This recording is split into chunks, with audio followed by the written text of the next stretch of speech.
नमस्कार, आप देख रहे हैं खबर फास्ट और उत्तर प्रदेश लाइव के साथ मैं शीतल शर्मा। उत्तर प्रदेश विधानमंडल का शीतकालीन सत्र शुरू हो गया है। यह सत्र 3 दिन तक चलेगा। सत्र शुरू होने से पहले विधानमंडल में दिवंगत सदस्यों को श्रद्धांजलि दी गई। इस दौरान सीएम योगी ने पूर्व मुख्यमंत्री मुलायम सिंह को भी याद किया। उन्होंने कहा, मुलायम सिंह जमीन से जुड़े नेता रहे हैं, हम आज भी उन्हें याद कर रहे हैं। वहीं आज शीतकालीन सत्र का दूसरा दिन है। बता दें, सत्र की कार्यवाही हंगामे के साथ शुरू हुई। सीएम योगी के विधानसभा पहुंचने के बाद ही सपा विधायक हंगामा करने लग गए। इस दौरान कल हुए उपचुनाव में गड़बड़ियों को लेकर जमकर आरोप लगाए। इस दौरान कुछ विधायक सदन के अंदर ही कार्यवाही का फेसबुक लाइव कर रहे थे, जिसके बाद सदन की कार्यवाही को 15 मिनट के लिए स्थगित कर दिया गया।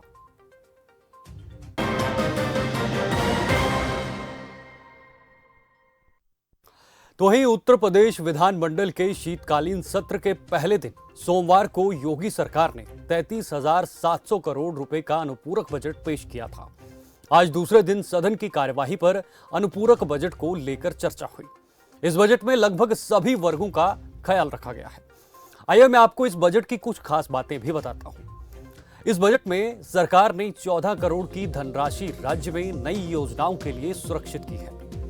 साथ ही ग्लोबल इन्वेस्टर्स समिट के लिए 296.56 करोड़ की व्यवस्था की गई है।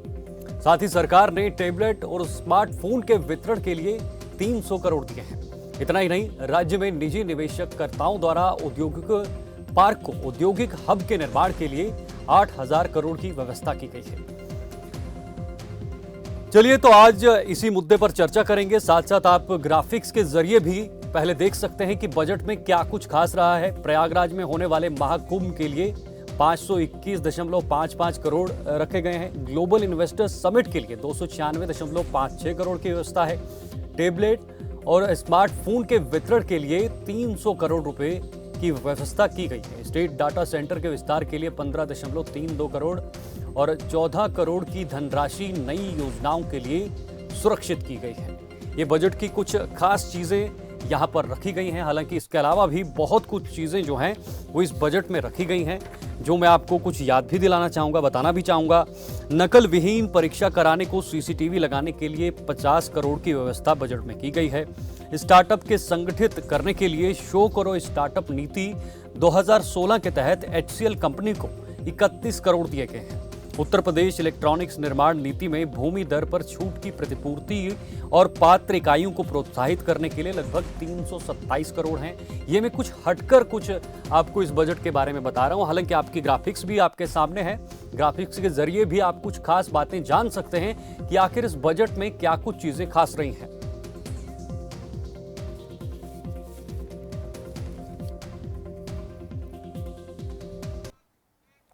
चले, तो आज इसी मुद्दे पर चर्चा करेंगे। बजट में क्या खास रहा और कितना जनता का विश्वास जीतने में कामयाब रहे, और सदन में हंगामा क्यों हुआ। पहला सवाल, मैं वरिष्ठ पत्रकार हमारे साथ पहले जुड़ चुके हैं प्रभात त्रिपाठी जी। उसके अलावा कुछ और मेहमान जुड़ेंगे, उनको भी जोड़ने की हमारी टीम कोशिश कर रही है। लेकिन पहले जो वरिष्ठ पत्रकार इस वक्त आपके टीवी स्क्रीन पर हैं, प्रभात जी, वो हमारे साथ जुड़ गए हैं। प्रभात जी, सबसे पहले मैं आपका स्वागत करना चाहूंगा।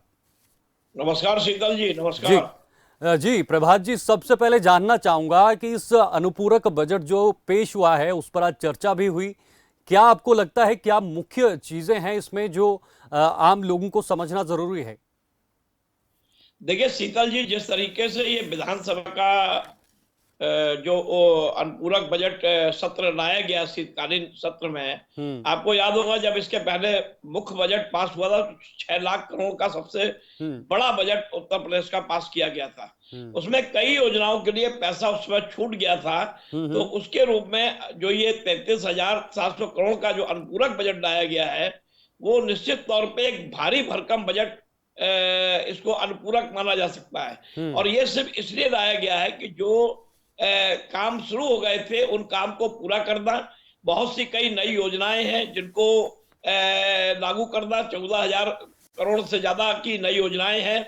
और जिस तरीके से इन्वेस्टर मीट हो रही है उत्तर प्रदेश के अंदर, वो ग्लोबल इन्वेस्टर मीट में 293 करोड़ रुपए का बजट रखा गया है। वहीं अन्य और कार्यों के लिए, चाहे वो महाकुंभ हो, चाहे आपके डाटा सेंटर का हो, चाहे बिजली परियोजनाओं का हो, ये सभी चीजों के लिए बजट आज पास कराया गया। लेकिन आज विधानसभा सत्र के अंदर जो स्थिति रही वो निश्चित तौर पे कहीं ना कहीं, जिस तरीके से फेसबुक लाइव भी किया गया, एक विधायक जी को देर शाम तक के लिए सस्पेंड किया गया, निलंबित किया गया और हो हल्ला मचा।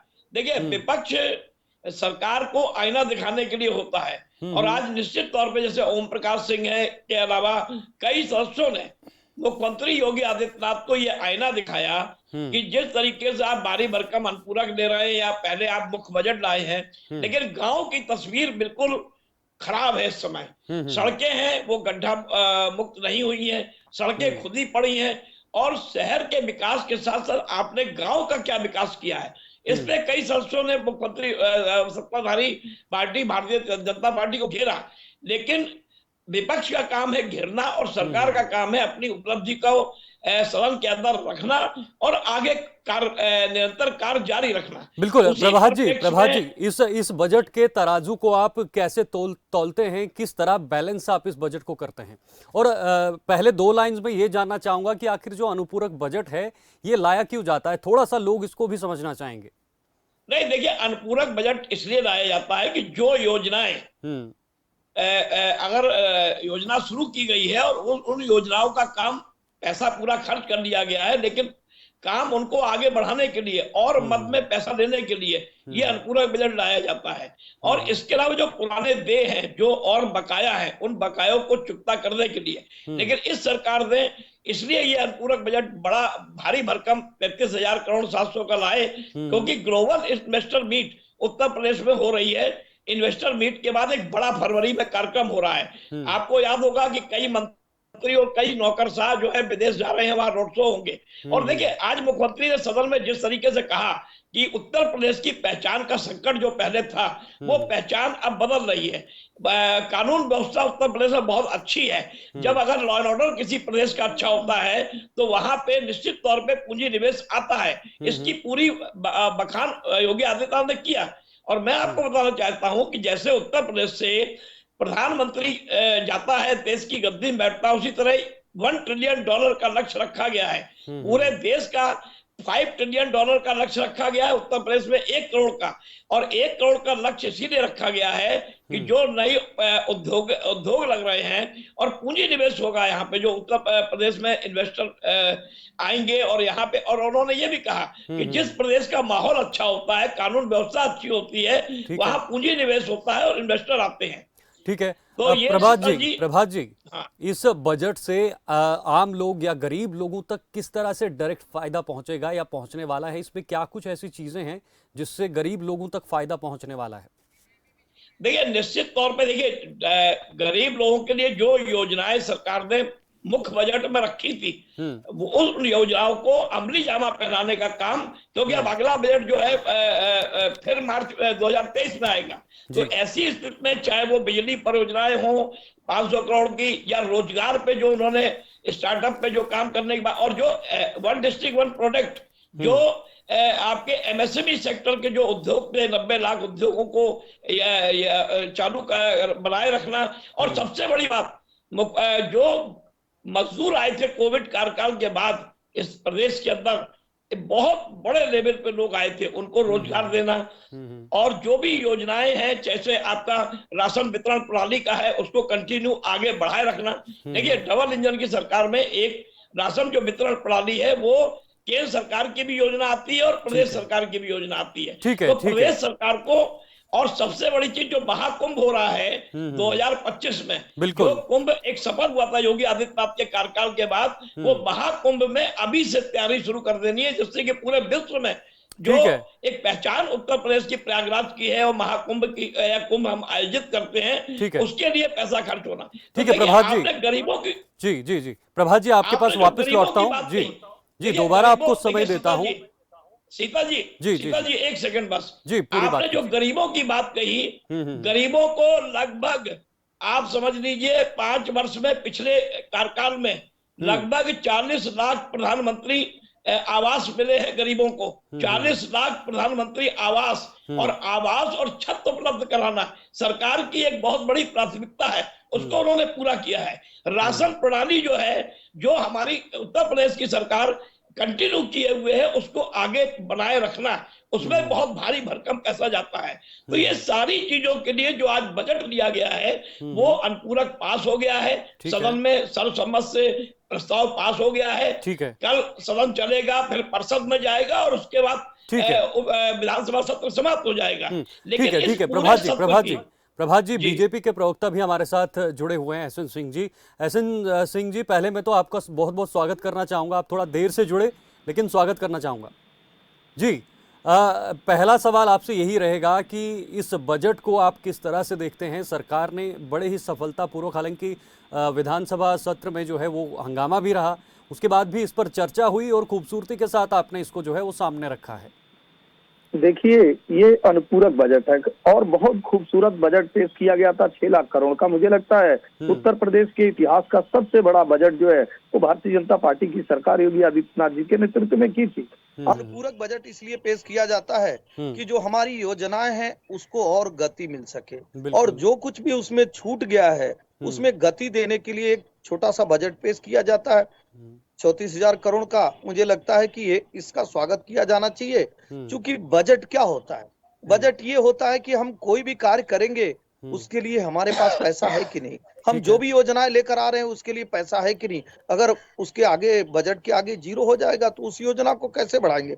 मुझे लगता है कि टीकाकरण के लिए, बच्चों के स्वास्थ्य के लिए, महिलाओं की सुरक्षा के लिए, ग्लोबल इन्वेस्टर समिट के लिए, प्रयागराज कुंभ के लिए, स्मार्टफोन के लिए, और जिस तरह से सड़कों के नव निर्माण के लिए, पुरानी सड़कों के जीर्णोद्धार के लिए जो गति शक्ति है उसके लिए जो सरकार ने योजना लेकर आई है और लगातार उस पे जो काम हो रहा है उसमें और गति देने के लिए एक अनुपूरक बजट पेश किया गया। ठीक है, और इसका सभी लोगों ने स्वागत किया और किया जाना चाहिए, क्योंकि सत्ता पक्ष हो विपक्ष हो सबका एक ही उद्देश्य होता है, किस तरह से प्रदेश में खुशहाली आए, प्रदेश में समृद्धि आए, और उसके लिए जो धन है अगर हम आवंटित नहीं करेंगे तो निश्चित तौर पे सवाल विपक्ष उठाता। ठीक है, ठीक है, लेकिन कार्य करने लेकिन एसएन सिंह साहब जी, संजीव जी, इतन जी जी जी जी इतन एसएन सिंह साहब, लेकिन विपक्ष का कहना यह है कि इस अनुपूरक बजट का मतलब गरीब जनता से कोई लेना देना नहीं है। ये इन्वेस्टर समिट और धर्म पर खर्च करने के लिए अनुपूरक बजट लाया गया है। आम जनता का इससे कोई लेना देना नहीं है। आराधना मिश्रा मोना ये कह रही थी, समाजवादी पार्टी के लोग ये कह रहे थे। दरअसल क्या है, उसमें कुछ लोग आय से अधिक संपत्ति पे जो जांच होने वाली है उसके ध्यान को दूसरे तरफ हटाना है। एक जो कांग्रेस पार्टी वोट कटवा पार्टी बन के रह गई है, जिसका कोई औचित्य नहीं है, वो ध्यान आकर्षण का केंद्र बनना चाहते हैं कि किसी तरह से एक दिन तो हम मीडिया में रहें, इस नाते ऐसा कर रहे हैं। क्योंकि बजट होता ही है, अगर आपके जेब में भी कोई बजट होगा तभी तो आप कुछ करेंगे, वो करें कुछ नहीं करना है। अभी कल को सवाल पूछेंगे भाई सड़कों का निर्माण नहीं हो रहा, सड़कों के निर्माण के लिए जो पहले से बजट दिया गया था अगर उसमें 2,000 करोड़ रुपए और दिया जा रहा है तो निश्चित तौर पे वो प्रदेश में ही लगेगा, वो पश्चिम बंगाल में तो जाएगा नहीं, इनके सहयोगी राजस्थान में तो जाएगा नहीं, यहीं पे होगा। और महिला सुरक्षा को लेकर अगर हम काम कर रहे हैं। एसएन सिंह जी, आपको रोकना चाहूंगा, माफ कीजिए, एक छोटे से ब्रेक का वक्त हो चुका है। ब्रेक के बाद चर्चा में हम शामिल होंगे। चलिए यहाँ पे एक छोटा सा ब्रेक लेते हैं। ब्रेक के बाद सभी मेहमानों के साथ बजट पे फिर से चर्चा शुरू करेंगे। तब तक के लिए आप थोड़ा सा इंतजार कीजिए।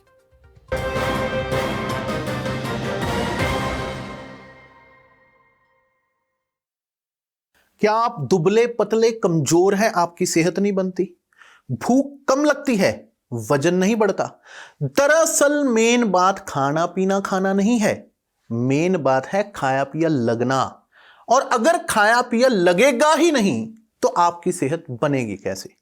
इसलिए हमारी संस्था सन्यासी आयुर्वेदा ने एक ऐसी दवा का निर्माण किया है जो कि आपके लिवर सिस्टम को, आपके पाचन तंत्र को दुरुस्त करने का काम करती है, ताकि आप जो भी खाएं उसका पूरे का पूरा निचोड़ आपके शरीर को लगे, आपकी भूख बढ़े, खाया पिया सही से लगे, नया खून बने, हड्डियों में जान आए, चेहरे पर नूर, लालिमा, रौनक आए और आप मोटे तगड़े खूबसूरत पर्सनैलिटी के मालिक बन जाएं।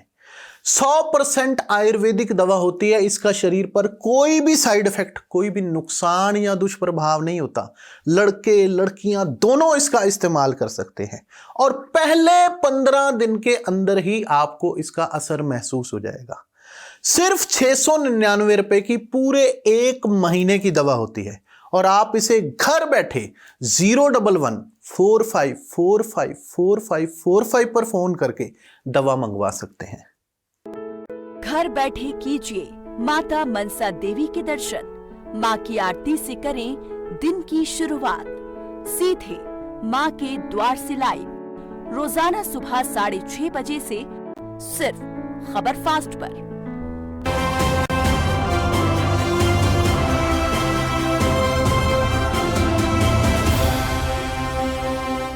नमस्कार, मैं हूं शैली जगदेव। उत्तराखंड में स्वास्थ्य क्षेत्र के कायाकल्प के लिए राज्य सरकार बड़े स्तर पर काम कर रही है।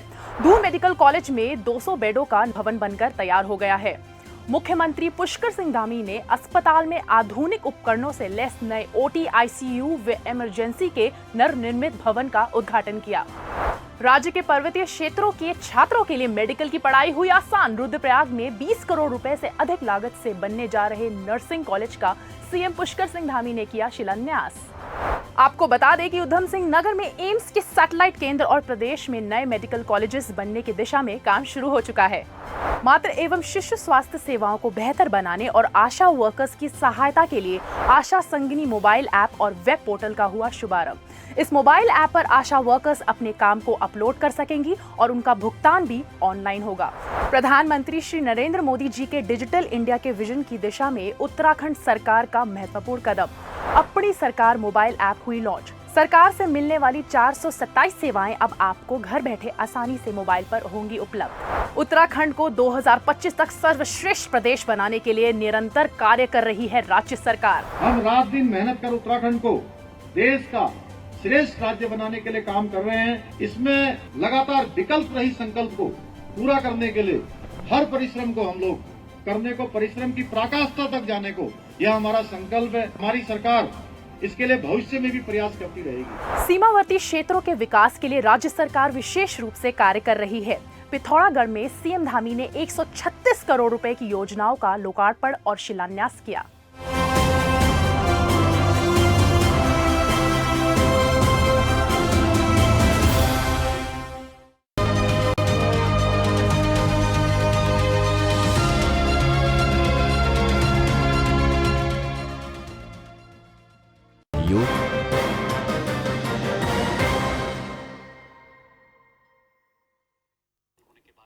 चलिए, तो ब्रेक के बाद एक बार फिर आप सभी का स्वागत है। डिबेट में आगे बढ़ते हैं, इस चर्चा में आगे बढ़ते हैं और मेरे चर्चा में बने हैं कुछ मेहमान बने हुए हैं। मैं फिर से उन सभी का नाम लेना चाहूँगा।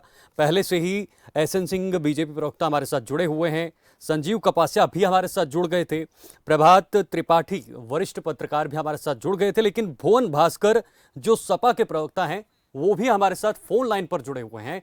मैं सीधे उनका रुख करता हूं, भुवन जी का रुख करता हूं, क्योंकि भुवन जी इस वक्त फोन लाइन पर है। जी भुवन जी, सुन पा रहे हैं? जी जी बिल्कुल बिल्कुल। जी भुवन जी, आज की चर्चा जो है वो इस बजट पर है, जो अनुपूरक बजट आज पेश हुआ है। तो आप कैसे देखते हैं विपक्ष के नाते इस बजट को, कैसे तौलते हैं, किस तराजू में आप इसको तौलते हैं? हमें ऐसा लगता है कि जो अनुपूरक बजट है उसकी टाइमिंग को लेकर हमारे प्रश्न है। एक तो इसका जो सत्र है वो कल से शुरू हुआ और कल इसी प्रदेश में, इसी सरकार के नेतृत्व में चुनाव आयोग द्वारा पूरे आपने देखा होगा खतौली में, मैनपुरी में और तीसरा आपका रामपुर में चुनाव भी हुआ। और निश्चित तौर पर जब चुनाव होता है तो वहाँ के जो जनप्रतिनिधि होते हैं वो उस चुनाव से कहीं ना कहीं अपने आप को जोड़े रहते हैं। तो सरकार हमें कुछ ना कुछ हड़बड़ाहट में दिखाई दी इस अनुपूरक को बजट को लाने में। इतनी जल्दी भी क्या थी, या तो पहले ले आते या थोड़ा बाद ले आते। निश्चित तौर पर यह भी ठीक नहीं कि वहाँ के जो विधायक हैं वो लोग इसमें शामिल ना हो पाए, क्योंकि चुनाव में तो सभी लोग जो चाहे सत्ता पक्ष के हो चाहे विपक्ष के हो वो लोग भी इसमें सहभागिता करते हैं, उनका वोट भी होता है। तो इस पर एक हमारी आपत्ति है। दूसरा हमें कहना चाहते हैं जो सरकार का जो बजट है वो आम लोगों में, इसकी जो हम देख पा रहे हैं कि आम लोगों में इसका कैसे उसको लाभ मिले, इसका कहीं हमें दिखाई नहीं दे पा रहा। हमें लग रहा है कि निश्चित तौर पे केवल एक खाना पूर्ति का बजट इन्होंने अनुपूरक बजट को पूर्ण किया है और लगता है कि इनकी कोई रीति और नीति आगे कोई प्रदेश के लिए कोई हमें दिखाई नहीं देती है। सर, इतनी चीजें बजट में दिखाई दे रही हैं, फिर भी आप नाखुश दिखाई दे रहे हैं। मैं कह रहा हूँ मेरा जो प्रश्न है सर, मैंने आपसे कहा कि हमारे जो विपक्ष की चिंता है वो आम व्यक्तियों को, आम नागरिकों को लाभ मिले, उसके योजना सरकार की बन रही है, उसके लिए उसका क्या आगे से क्या उसकी गाइडलाइन है, ये निश्चित तौर पर हमें नहीं दिखाई पड़ा। हमें ये केवल औपचारिकता मात्र का बजट दिखाई दे रहा है। ठीक है, मैं समझना चाहूंगा। संजीव जी, आपका रुख करता हूं। संजीव जी, इनके कहने का मतलब है कि गरीब लोगों को इससे फायदा नहीं पहुंचेगा, इस तरह की बात इन्होंने कही है। और इन्होंने ये भी कहा कि कोई पॉलिसी, सरकार की जो नीति है वो समझ में नहीं आ रही है। पवन जोशी साहब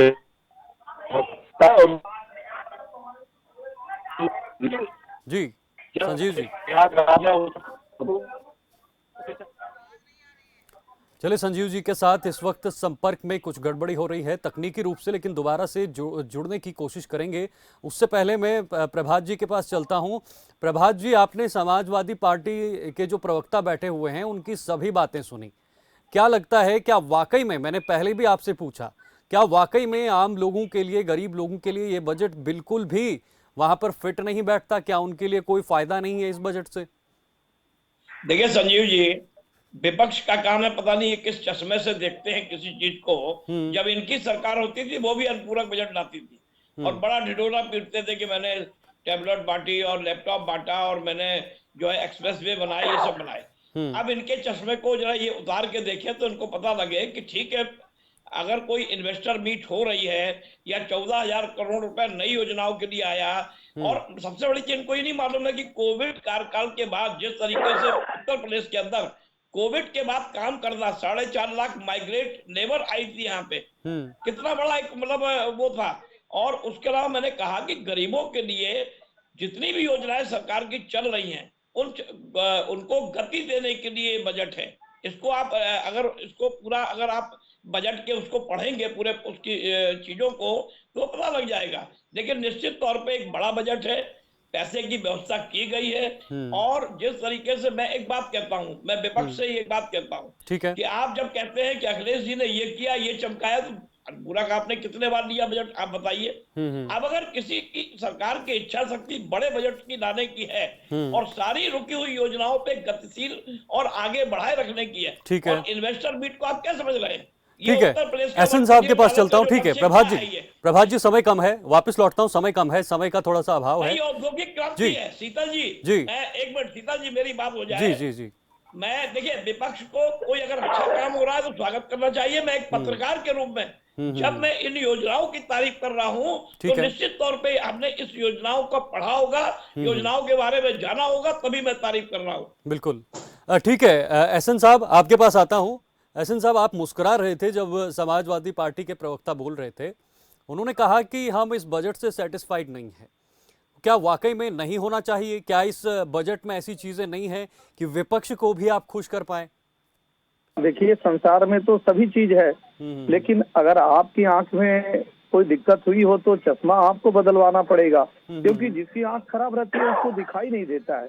और आप देखिए, जब बजट पेश होता है उस समय में भी उस पे कोई चर्चा नहीं करते हैं लोग, समाजवादी पार्टी के लोग। वो ट्विटर पे चर्चा करते हैं और सड़क पर चर्चा करते हैं। जब सत्र चलता है तो भी वहां पे कोई संवाद नहीं स्थापित करते हैं, कोई सवाल नहीं उठाते हैं, क्योंकि भारतीय जनता पार्टी की जो जनता की सरकार है वो इस तरह के कोई कार्य नहीं करती है जिसपे आप सवाल उठाएंगे। अगर जनता के विकास के लिए बजट आ रहा है, एफआई के विकास के लिए बजट थोड़े ना आ रहा है, परिवार के विकास के लिए बजट थोड़े ना आ रहा है। आज हम बता रहे हैं कि वो महिलाओं की सुरक्षा के लिए, सर, तो आप इनका जवाब कैसे देंगे? सर, आप इनका जवाब कैसे देंगे? मतलब गरीब लोगों के लिए साफ तौर पर इन्होंने कहा है कि कोई फायदा नहीं पहुंचने वाला है। इस पर मैं 10 सेकंड आपसे लूंगा बस। ट्रेजरी चलान वाले रोजगार पूरी दुनिया में कितने हैं? बहुत थोड़े से। जब इन्वेस्टर समिट होगा, जब औद्योगिक क्रांति होगी, जब उद्योग धंधे लगेंगे तो निश्चित तौर पे लोगों का आय बढ़ेगा, विकास होगा, उसमें रोजगार मिलेगा, समृद्धि का साधन आएगा। और काशी कॉरिडोर जैसे डेवलपमेंट अगर मथुरा का भी हो जाएगा, अयोध्या का भी हो जाएगा, प्रयागराज का भी हो जाएगा, तो आप देख लीजिए 90 गुना ज्यादा लोग काशी में इस वर्ष आए थे। और वहाँ सभी धर्म के लोग हैं, वहाँ जाति देख के तो दुकानें खुली नहीं है, ठीक है सर, जाति देख के तो कोई चीज होता नहीं है। तो इस तरह के पारदर्शी विकास होते हैं, सम्यक विकास होता है, और सबका विकास होता है, क्योंकि इन लोगों को विकास से नहीं लेना है, ऐसे ही बोल देना है, कुछ भी कह देना है। इस नाते इस तरह की बातें कहते हैं लोग। ठीक है, आप उनसे समय कम है, ठोस एक समय कारण कम है, पूछिए रोकना चाहूंगा। कि इसमें बिल्कुल कमी क्या है, तो कुछ नहीं बता पाएंगे। बिल्कुल, समय कम है इसलिए रोकना चाहूंगा। भुवन जी आपके पास लौटता हूं। भुवन जी, मैं आपको साफ तरीके से देख नहीं पा रहा हूं, आपके एक्सप्रेशन नहीं देख पा रहा हूं, लेकिन आपके कहने का मतलब है कि बजट जो है वो आपके सेटिस्फेक्शन में नहीं है, लेकिन बीजेपी के प्रवक्ता कह रहे हैं कि या तो इन्हें बजट को पढ़ने की जो है वो कमी है, इन्होंने अच्छे से पढ़ा नहीं है, या इनको चश्मा जो है वो चेंज करना चाहिए। मैं इनसे पूछना चाहता हूँ, एसएन सिंह हमारे छोटे भाई हैं, प्रवक्ता हैं, इनसे ये पूछना चाहता हूँ, जो पहले की समिट हुई है योगी सरकार में, उसका क्या अभी तक फीडबैक है? कितने उद्योग ये ले पाए, कितने लोगों को रोजगार ला पाए? क्या सरकार के पास कोई इसका वो है? हमें लगता है केवल खाना पूर्ति हो रही है और उस बजट का दुरुपयोग हो रहा है। निश्चित तौर पे इस तरह के माध्यम से जमीन पे सरकार की कोई कार्य योजना हमें दिखाई नहीं देती। सर, इतनी सारी चीजें हैं, आपके सामने अभी इन्होंने खुद कहा कि इतने ग्लोबल इन्वेस्टर्स समिट होना है, उसके लिए इतना पैसा है, इससे रोजगार जो है वो गरीबों को मिलेगा, रोजगार युवाओं को मिलेगा। भुवन जी गिन लीजिए, डिफेंस चले में लगभग 20 कंपनियों ने ठीक है, रोकना चाहूंगा, आप सबको रोकना चाहूंगा। बहुत बहुत शुक्रिया इस डिबेट में जुड़ने के लिए। समय कम है तो इसलिए मुझे इस डिबेट को यहाँ पर समेटना है, लेकिन समेटते समेटते कुछ ऐसी भी चीजें हैं जो समाज में आना बेहद जरूरी है। आज बजट पर यह खास चर्चा थी, बजट से क्या कुछ सामने आया, कितना कुछ लोगों के लिए सामने आया। पक्ष कहता है कि इस बजट में सब कुछ है, विपक्ष कहता है कि सिर्फ और सिर्फ इसकी खाना पूर्ति हो रही है। अब समझने वालों के लिए बेहतर है कि आखिर इस बजट के अंदर क्या है, क्या नहीं है, इसका कितना लाभ आम लोगों तक पहुंच सकता है। आज के लिए उत्तर प्रदेश लाइव में बस इतना ही। आप देखते रहिए खबर फास्ट। कल इसी समय उत्तर प्रदेश लाइव लेकर हम आपके सामने हाजिर होंगे। तब तक के लिए नमस्कार।